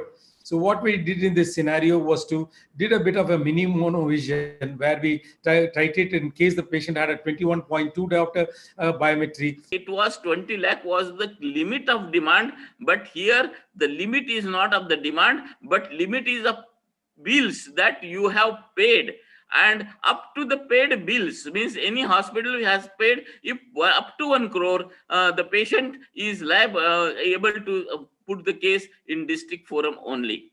And from 1 to 10 crore, it is at the state level. And from the 10 crore above, it is at the national level. From this act, it clearly indicates that no hospital can do a bill of 1 crore. So this act is now formed, taking in as per limit of the demand. Previously, where the incidence cause of action was started, that was the place where the case can be lodged. But at present, at the cause of action or at the place of residence or workplace of the consumer patient, or it can be online. So a person who has taken from the Karnataka or a Kerala, who has taken the treatment in Delhi, can lodge a case in the Karnataka or the Tamil Nadu, wherever he is working or wherever he is sitting. So the doctor has to run to that state, go to that court and apply and represent himself. So it is become very difficult for doctors to appear in the courts. Appeals, previously 25,000 was the limit that much used to be deposited in the court for to do the appeal. But now the limit of and it was 30 days limit, but now it has 50% of the order amount. So whatever is ordered by the lower court, that 50% should be deposited in the court before you go for the appeal, and the time period is increased from 30 days to 45 days. The judges and staff was appointed by the judiciary. So there was a genuineness of the cases and pleading and everything. But now their provision is that according to clause 29, the judges and staff will be appointed by the central government. There is a very likelihood that so any person can come and sit in the... Yes, Professor Pritam. I think that is you look like a really real... wonderful. All young, dynamic entrepreneurs who presented this session. Thanks to them. And now over to Dr. Natarajan sir. And so he may accept, and if he accepts, the money, easy money, goes to the patient and advocates. So this is a real way of easy money, official legal easy money to advocates and patients, for which the doctor has to suffer, and so it may happen. This mediation clause is dangerous from that point that your services were defective, your things, reports were not correct, or your reading of the report was not correct, or any way, the way you have treated was a defective treatment. The responsibility lies on the doctor to prove that it was not a defective. Previously, the responsibility was of the proving of not done the negligence, and it was a little bit easy. But to say that if the services are not defective is not so easy. So this is a very big biting teeth to the doctors. Another thing is that Central Consumer Protection Authority, to be known as the Central Authority, clause number 15, investigating authority. So this was also not there previously, but now this authority has started. A separate authority is made at the center, and at the state level and district level also their branches can be there, and they are having so much powers to go in any hospital and can do the inquiry of their advertisements, what they are. This was not included in that particular revision. People thought that medical fraternity, medical community, doctors are out of this Consumer Protection Act. And there were so many rumors that this particular act is not applicable to medical fraternity, but it is not so. Because of that exclusion list, medical fraternity, medical service is not written in that, we are not excluded. So please remember that medical fraternity doctors are still under Consumer Protection Act. And I think with all these remarks, I request our new presenter, Dr. Neha Deshpande madam, who is a medical legal expert.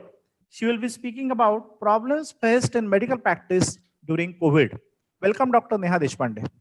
Thank you, sir. Am I audible? Yes, you are audible.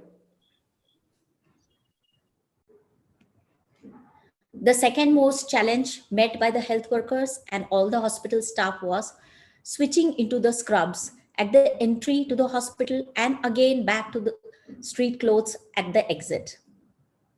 So bath was mandatory once you reach home, which made it difficult for conducting the OPD in the morning as well as the evening. There was a lot of discomfort in breathing by N95 mask, face shields, sweating, lot of dryness and burning to the skin caused by the alcohol-based sanitizers. The challenges faced at the reception were patients were to be greeted only with namaste, there was no handshake. Loss of human touch was also observed because the staff couldn't help the elderly, the patients who were in pain, or the patients who are blind. Separate staff was needed for thermal screening, for taking history, and monitoring the pulse and the oxygen saturation of the patient. Payments were to be avoided in cash, but the patients from rural areas preferred cash transactions, and so all the safety measures were to be taken. There was an additional burden on the registration desk to educate the patients about COVID, also to explain the patients and their relatives about the COVID consent form and get it duly signed. Patient had to be counseled on the phone prior to the appointments regarding the safety precautions which were taken in the hospital. Many patients were apprehensive about getting the COVID test. So they used to inquire whether the COVID test is. There was a periodic display of COVID updates to be maintained in the hospital. Additional requirement of the staff for cleaning of ophthalmic instruments was needed. And if you volunteered yourself for the safety precautions, there was a lot of loss of time for the sterilization between every patient. Fogging of lenses was challenging while doing refraction. Because of the avoidance of the tests like NCT, the syringing, or direct ophthalmoscopy, there was chances of missing the findings. Also, the waiting time had to be minimized. There was less communication between the doctor and the patient as less speech was to be observed, which led to incomplete assessment of the patient. Patient who were COVID risk or who were positive bearing ophthalmic emergency were to be referred to the multi-speciality hospital with ICU facilities according to the ICMR guidelines. Privacy concerns were at stake due to the open door policy. The challenges met at the operation theater were all the surgeries were to be a daycare surgery. Additional investigation of routine chest X-ray was advisable, for which the patient had to go to a radiologist to get it done. Surgeries off hours with incomplete staff were to be avoided. To lessen the surgical time to minimum, the disinfection after each surgical procedure and a gap of 20 minutes was to be observed. In addition to this, the hazards of sodium hypochlorite, such as burning pain, redness, swelling, and blisters to the skin was observed. It caused coughing and irritated throat because of the aerosol inhalation, irritation to the eyes. The metal surfaces had a corrosive action because of which the chairs and the furniture in the hospital got spoiled. In addition to that, sodium hypochlorite has a mutagenic action. The gas caused a lot of respiratory discomfort. There was less water and food intake because of the PPEs. Fogging of lenses was observed by the spectacle wearers. In addition to that, because of the chemoprophylaxis, there were side effects, and it gave a sense of false security with the gears and the chemoprophylaxis. Last but not the least, low income to expenditure ratio. Patients were less, but more staff had to be maintained. All the staff members, as well as the doctors, had to spend on protective gears. Even the patients who were not carrying their disposable masks, gloves, were to be given from the hospital. Barrier installation of the barriers to all the instruments, slit lamps, all the desks had to be done. The disinfectants were to be used generously. The housekeeping expenses also gone high up as 2 hour cleaning of the floor was to be observed. Thank you. Explained very nicely the things that really the doctors were experiencing. Now I will call Dr. Anil Kulkarni, and everybody knows Dr. Anil Kulkarni. There is no need to give any introduction to him. Whole of the Maharashtra knows him well. The post-COVID economical recovery of ophthalmic practice. Because the COVID locks lockdowns and so many curfews and so many things. So whole economy of the doctor has hospitals has changed and affected because lot of overburdens were there, the overheads were there, staff was there, and staff was to be paid, and everything was to be maintained. And in the COVID period, extra precautions and all that kits and every expenses were so high that the economical balance was totally lost of hospitals and doctors. And Dr. Anil Kulkarni will throw light on that and how it is to be post-COVID, how they should be managed, or how it can be done. Will tell you in detail. Thank you, Dr. Anil Kulkarni. Yes, sir. Desktop now block line. Yes, please. Yeah, just a minute. Oh, yes, okay.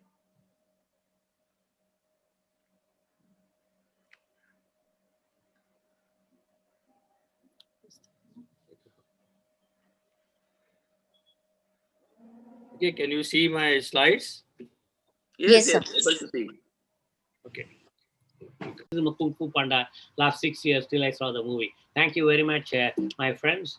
And I think I don't know whether I exceeded my time, but this is all. And when I get into this leadership development program, and I shook the whole world on August 15 and 16 when I did the International Council of Ophthalmology Leadership Development Program. And I not controlled. I probably taught leadership to the whole world.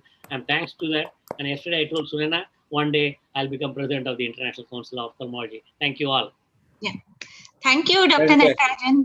Thanks a lot. You are the real brain behind the LDP. And we, three of us are there, alumni of LDP, Dr. Tasola, myself, and Dr. Harshul. So I welcome everyone. I welcome Dr. Sunaina Madam. You can imagine the additional expenses which were unnecessarily required because of these virus problems. And to compound the matters worse, there was a reduced income, which fell down to 10 to 20% for the initial 3 months. Another problem was unwilling staff for reporting to duties because of the fear, or sometimes because one of the relative gets the problems, they were quarantined. And last but not the least was the government threats, so-called guidelines, which were saying that you have to keep the facility open, otherwise, as well as the staffs, realize that there are safety measures which are being taken in this hospital, so some of the problems will go away. Now you have to change the ambience of the entrance, because not only that you are going to follow the recovery steps, but it should be seen also by the patient that yes, this is the hospital which is really taking safeguard actions against the virus transmission, and the confidence of the patients in us will increase so that they can now say that, okay, I would like to take the treatment. Now, there are a lot of people every day which always say that, no, they don't need mask. And if the President of the United States doesn't need it, then why should they need it? But then this COVID readiness and maintaining social distancing and insisting on the mask became a big factor, but then it has to be implemented for the safety of everybody. Like we have shown this standee over here, this kind of standees were displayed at all places in our hospitals.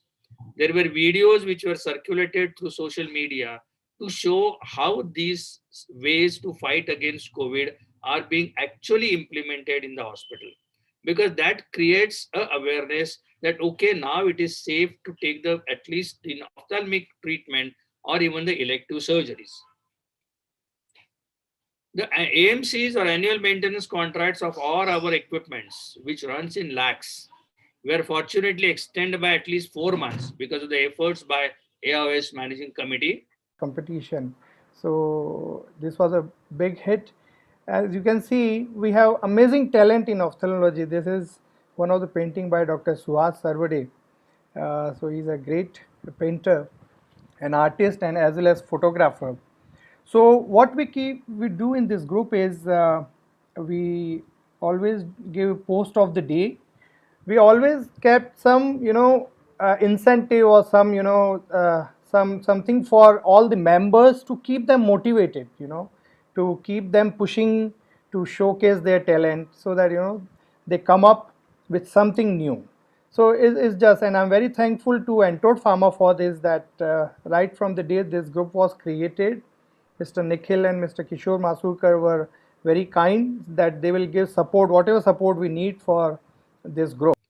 So counsel the patients, discuss with it personally, and whatever is the standard surgical or procedure charges, try to adjust it or discount it depending on what suits that individual person.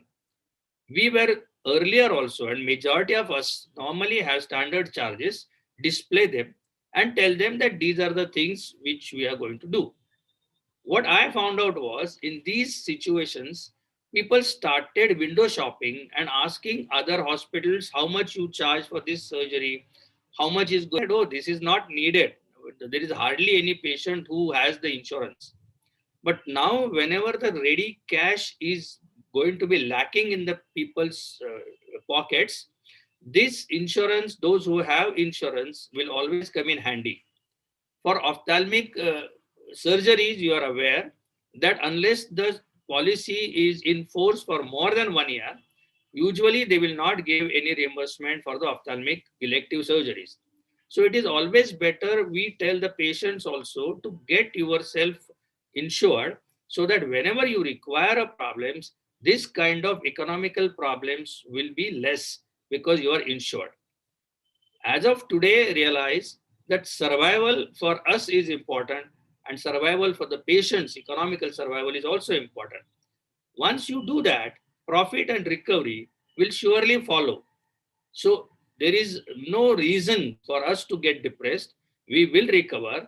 We will go with a much better boom in the economy, provided we survive at this stage, whatever is happening and whatever we are trying to achieve. Thank you for your patient hearing, and my special thanks to Advocate Dr. A. Deshpande for taking out this important topic. And this Consumer Act, what he has shown us in his lecture, probably is quite threatening, and I think we should learn it.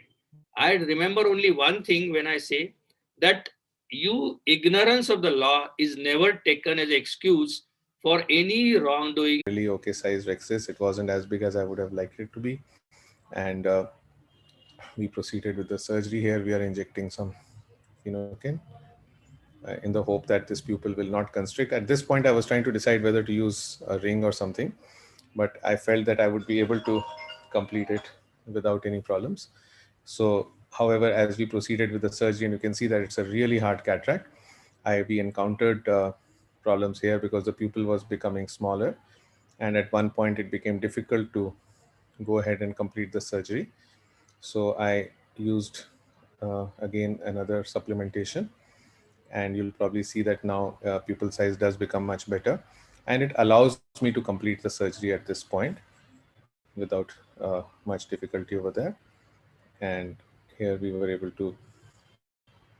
So I think at 2 points we use supplementation, and you can see that the effect does come. I was asked by somebody that, once you've had phenokin, after that it doesn't work. But as you can see here that we've used it thrice, once at the start of surgery, once in between, and once a third time just before the nucleus was completely removed. And we do have an adequate pupil size. National IMA headquarters, New Delhi, Standing Committee Prevention of the Diabetic Retinopathy Blindness, CWC member, National IMA headquarters, New Delhi, Managing Committee member, All India Ophthalmological Society, past president, Maharashtra State Ophthalmological Society, past president and advisor, Pune Ophthalmological Society, and the member and of the Standing Committee of the Legal Cell. He is with me in the legal cell. So with all these stars on his coat, I request Dr. Prakash Barathe to talk about. Can you see the slide now? Yes. So I am thankful to Maharashtra Ophthalmological Society for giving me this opportunity, and thankful to our chairman, Dr. A. Deshpande sir, our stalwart past president, Dr. Anil Kulkarni sir, Dr. Neha Deshpande, and my colleague, Dr. Viral Shah, and the audience. I think this is the era of COVID, and in this COVID era, most of us have just started one thing. And when discussions were going on, it was the saying you should keep one thing in mind, just survive in 2020. See, this is very important. Survive. Sir, mute kara sir. Deshpande sir, tumse mute kara. So what I said, that you should survive yourself in 2020, and not only yourself, but your practice. I think that is the basic need which was there in 2020. With these minimum expectations in your mind, probably you should be satisfied, you should be happy. So about changing trends in practice in COVID era, my previous speakers, they have talked about on this issue, that when COVID has hit, what changes they have made in their ophthalmic practice. And these changing trends are very important to survive in this COVID era. What were they? I think online medical checkup and consultations have already started. Now see, because of COVID, patients were not coming to hospitals. They were not ready to meet you. Even doctors were not ready to meet the patients. And online medical checkup and consultations, that concept which was not there in the past, has started in this COVID era. So what I say, take this as opportunity to project. And I'm not saying bitterly, because I was never bitter. After every election that I fought, I was never bitter. I'm not that way. I'm very positive. But after 4 thoroughly fought elections in the MOS, then to be elected unopposed and to have such a fantastic year, that was the cherry on the cake. Means it was absolutely great. This year has been fabulous in my own opinion. I don't very much care what others say. I always think about what I feel. It's never easy, you know. Reaching for the moon is not easy. Otherwise, every second person would be doing it. And don't believe people who tell you it is. Because there'll be lots of people telling you, kuch nahi hota." That was the issue. And in that case, protective gears to be used for direct physical consultations. And that was must. And of course, that was increasing your cost. In this COVID era, government rules and regulations were quite tough. Doctors were thinking that if they don't see patients, probably they will be safe. Few of the OPDs and hospitals were not working, but still, many of the doctors, they were putting themselves in danger zone. Few of the doctors, they have lost their lives also. And one important thing is, there was insurance for doctors. Those who tried to obstruct me in this endeavor, because they spurred me on. You know, they also serve a purpose, believe me. And as Amitabh Bachchan says in Kaun Banega Crorepati, kab tak rokoge mujhe? Thank you so much all for this patient listening. And can interpret, and that way they can advise you, suggest you various options of treatment. So involve various super specialists for in the last 5 or 10 years, which are basically hyaluronans or other devices that don't work as well as hyaluronans, viscosity enhancers, thickeners, gelling agents, all kinds of stuff. And so active in all his associations in the Nagpur as well as Vidarbha area. So we welcome Dr. Viral Shah, and I request him to start his presentation. Dr. Shah, please. Thank you. Thank you, Dr. Anil Kulkarni, sir. Thanks to the scientific committee of Maharashtra Ophthalmic Society to give me this opportunity, and special thanks to Dr. A. Deshpande, sir, Dr. Prakash Marathi, sir, and Dr. Neha Deshpande, my co-faculties for this webinar. My screen is visible to all. My MSME minister, MSME ministry, and the MSME minister right now is our Honorable Shri Nitin Gadkari ji itself, and he has brought about many dynamic changes in this act and made it very user friendly. So I will just touch upon some of the salient features. Yes, the board is created and all that. This you can go through. I will just touch some highlights. So whether it is applicable to us or not, the MSME is divided broadly into 2 categories: manufacturing category and service enterprises. So manufacturing category, also some doctors are using it for some their optical manufacturing. It is for a limited purpose, but service enterprise, yes. Service enterprise, yes. Each and every healthcare sector comes under service enterprise, and all doctors are welcome to get registered into MSME. So can doctors take registration under MSME as per MSME Act 2006? Yes, MSME covers manufacturing as well as service sector, and hence doctors can take the benefit of MSME registration. Why to take and what are the benefits? That's what I am going to highlight in very short. So previously it was micro, small and medium. The definition changed with effect from 1st July of 2020. Now if your investment is less than 1 crore, you are micro. Your investment is, initial investment is less than 10 crore, you are small. And if it is less than 50 crore, it is medium enterprise. So what is the use? I will come later. Udyam registration was also bank account. If it is there, it's okay. If not there, you can even get Udyam, that is Udyog Aadhaar card memorandum, right? So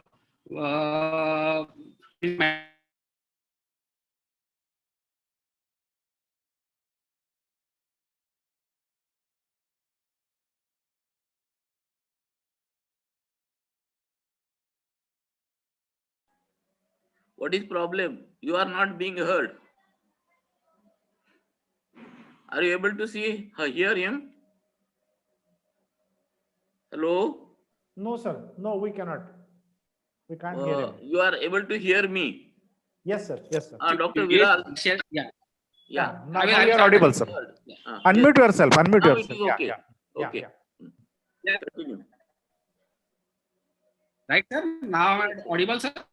Audible. Yes, sir. Yes. Now I'm audible, sir? Yes. Now you are audible. You can continue. Hello? Yes. Dr. Viral, you are completely audible. You can continue your talk now. If you want to, if you are a new practitioner looking to, you can get from the bank. Yeah.